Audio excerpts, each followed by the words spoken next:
कुरा के छ भनेदेखि त्यस बेलामा हुन त उहाँ कलकत्ता पनि एक दुईचोटि पुगिया हो। संजोग कस्तो परेको छ भने आफ्नो आमाको अनुहार सम्झिनु त परै जाओस्, उहाँको एउटा तस्विरसम्म पनि छैन। त्यो तीर्थ गर्दाखेरि तीर्थमा जाँदाखेरि बाटामा चाहिँ नि कलकत्ता पनि पर्या प्रमुख सहरमा। तर अफसोस त्यो बेलामा कसरी तस्विर खिचाउनु चाहिँ छुटिएछ, जबकि त्यसै ताकाका मेरा पिताजीका काकाहरूका अनि अरूहरूका तस्विर अझसम्म छन्।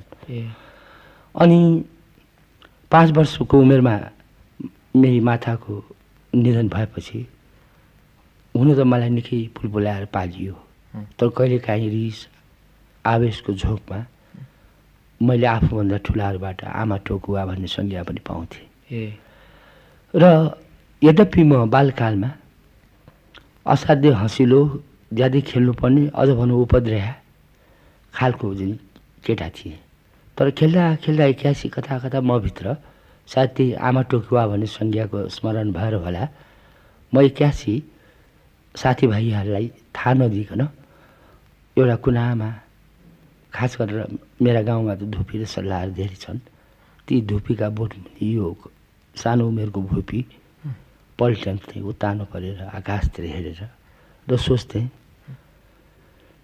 मैले कसरी किन आमालाई टोकेँ होला। र साँझ पर्थ्यो, मभन्दा धेरै गरिब परिवारको केटोको आमा हतारिँदै आउँथे र आफ्नो छोरालाई चाहिँ यही कति अबेर गरेको, कति डर लागेको थियो मलाई भनेर माया गरेर लग्थ्यो घरमा। जबकि मलाई खोज्न जाने मेरा नोकर चाकरहरू चाहिँ आउँथे र मलाई लाग्दथ्यो मभन्दा त त्यो केटो धेरै धनी छ, कति मायाले त्यसको आमाले लगी, जबकि मलाई चाहिँ त यो भाडावालहरूले चाहिँ लगे। र त्यो जति जति म हुर्कँदै गएँ, बढ्दै गएँ, म भित्र मैले किन र कसरी आफ्नो आमालाई टोकेँ होला भन्ने प्रश्न पनि म सँगसँगै हुर्कँदै गयो। आघातै पर्यो, तर त्यो आघातलाई म अब आघातले यदि सुन्न सक्दछ भने अब म आघातलाई धन्यवाद दिन चाहन्छु, किनभने आज म जे छु त्यो त्यही आघातले छु जस्तो। अनि जब अलि ठुलो भएँ, अलि ठुलो पनि म परिपक्व भइसकेका थिइनँ।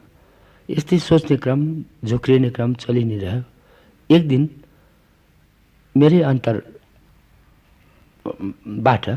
मेरा प्रश्नका जवाफ मैले पाएँ।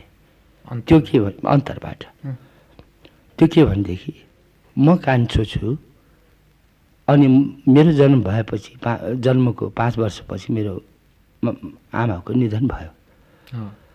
तर यदि म जन्मदै नजन्मेको भए एक न एक दिन त निधन हुन्थ्यो। त्यो त प्रकृतिको नियमै हो।